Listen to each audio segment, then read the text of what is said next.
Violence are now unleashing a powerful legal fight.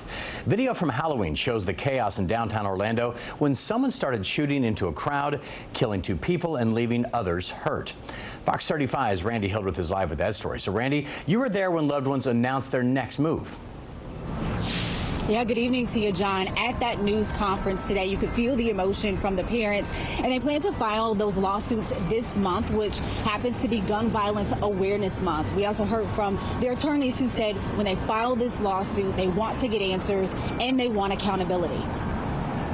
The parents of 19-year-old Timothy Schmidt Jr. and 25-year-old Tyrek Hill believe Orlando failed them. To lose your child like this, it's the worst thing ever. He was a sponge. He wanted to learn. He was going places.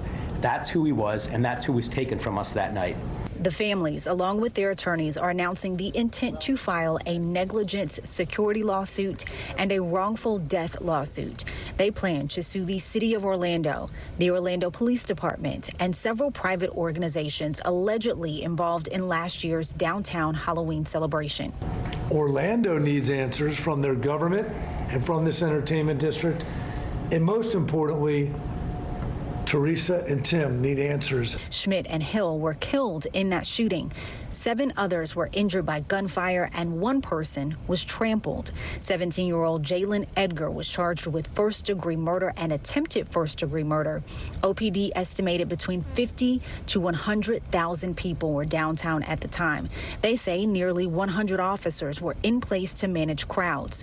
But the families and their attorneys say the lawsuit questions if enough was done to make sure everyone was safe. Sometimes you can only get this through a lawsuit is who was in charge, who was making all the decisions, what type of security assessment and threat assessment was really done for this type of major event and everything along those lines. And could you secure some access and strategically plan to have your police in different type places if you had this situation. The Haggard Law Firm is also representing one of the shooting victims who survived. The firm has represented other victims of mass shootings in Florida, including victims of the Parkland school shooting.